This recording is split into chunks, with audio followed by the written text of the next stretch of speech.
Assalamu alaikum everyone, welcome to Vlog Tales by Suba. So this is my very first voice cover video here. আজকে আপনাদের সাথে একটা ছোট্ট video share করতে যাচ্ছি। আমি যেহেতু ব্লগিং এ নিউ, তাই এখন থেকে প্রায় এরকম কিছু ভিডিও শেয়ার করব। আই হোপ আপনারা আমার ভিডিওগুলো দেখবেন এবং আমার এই ছোট পেজটাকে সাপোর্ট করবেন। আজকে শেয়ার করব আমার বেবির ফার্স্ট আউটিং এক্সপেরিয়েন্সটা। এই ভিডিওটা 2022 সালে করা, আর আমরা থাকি হচ্ছে খিলগাঁও। সো খিলগাঁও থাকার সুবাদে আমাদের বাসার কাছেই সে সময় জলিফার রেস্টুরেন্ট নামে একটা রেস্টুরেন্ট হয়। সো আমরা সেখানে যাই, আর রেস্টুরেন্টের নাম এখন চেঞ্জ হয়ে কিন্তু গাংশালেক করা হয়েছে। তো আমরা যেদিন যাই, রেস্টুরেন্টটা ওভার ক্রাউডেড ছিল, আর সেদিন প্রচণ্ড গরম ছিল আর মশা ছিল। যদিও রেস্টুরেন্ট থেকে ধূপ দেওয়া হচ্ছিলো, বাট তারপরেও কাজ হচ্ছিল না। রেস্টুরেন্টটা ওপেন আর হচ্ছে গ্রিন একটা এনভায়রনমেন্টে করা, পাশে দিয়ে লেক, সেজন্যই ওখানে এরকম একটা পরিবেশ হয়ে থাকে। তো আমরা ওদের বাইরের যে কটেজ সিটিং অ্যারেঞ্জমেন্টটা আছে সেখানে বসার জন্য যাই, বাট কাস্টমার প্রেশারের কারণে তারা আমাদেরকে সিট ম্যানেজ করে দিতে পারছিল না। তো যাই হোক, আমরা রেস্টুরেন্টটা এক্সপ্লোর করতে থাকি। রেস্টুরেন্টটা খুবই বড়, খুবই সুন্দর, সেখানে দেখার মতো অনেক কিছু আছে। তো এদিকে আমার ফ্যামিলির সবাই ছবি তোলা শুরু করে দেয়, আর আমার বাচ্চা গরমে কান্নাকাটি শুরু করে দেয়। তার কোনো কিছুই ভালো লাগছে না, তাকে অনেকভাবে কান্না থামানোর চেষ্টা করা হয়, বাট সে খুবই বোর হচ্ছিল।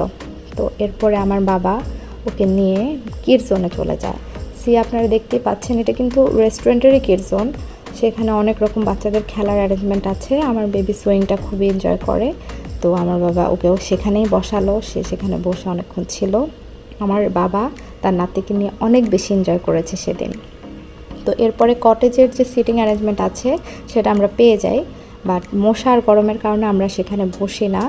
আমার বাবা বেবিকে নিয়ে কয়েকটা রাইডে চড়ায়, তারপর সেখান থেকে আমরা ওদের যে ইনডোর সিটিং অ্যারেঞ্জমেন্টটা আছে সেখানে চলে যাই। আর সেখানে আমরা যে বসার পরে আমরা আমাদের ফুডটাকে অর্ডার করি আর কিছু ছবি তুলি। আমরা ছবি তোলার পরে দেখতে পাই যে সেখানে একটা সুন্দর বাটারফ্লাই ব্যাকড্রপ আছে। সো আমরা সেখানে যেও কিছু ছবি তুলি, আর এদিকে এরপর আমাদের খাবার চলে আসে। খাবার আমরা অর্ডার করি নান, গ্রিল, কাবাব, বিফের একটা আইটেম অর্ডার করি, আরও কী জানি অর্ডার করি সেটা এখন আমার মনে নেই। এই তো গেল আমাদের ফুড।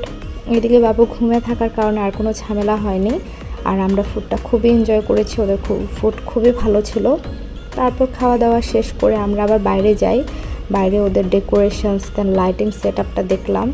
অনেক গাছ লাগানো ছিল, গ্রিন একটা এনভায়রনমেন্ট, খুব সুন্দর। বলতে গেলে কক্সবাজারের মার্মেড ক্যাফে টাইপ একটা ফিল লেগেছিল, স্পেশালি ওদের ব্যাম্বো কটেজটার জন্য।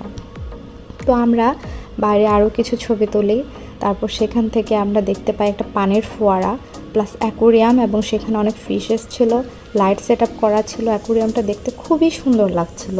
তো আমরা সেখানে অনেকক্ষণ দাঁড়িয়েছিলাম। দাঁড়িয়ে থাকার পরে আমরা বাসার দিকে পরে রওনা দিয়ে দিই।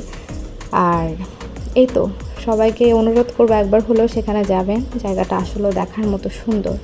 এরকম ব্যস্ত শহরে খিলগাঁওয়ের ওভার ক্রাউডের একটা এনভায়রনমেন্টের মাঝে গাংশালিক ফ্যামিলি নিয়ে যাওয়ার মতো একটা বেস্ট প্লেস। সো সেখানে একবার যাবেন আর কোয়ালিটি টাইম স্পেন্ড করে আসবেন। এই তো আজকে এ পর্যন্তই। Till then wait for next video. আল্লাহ হাফেজ।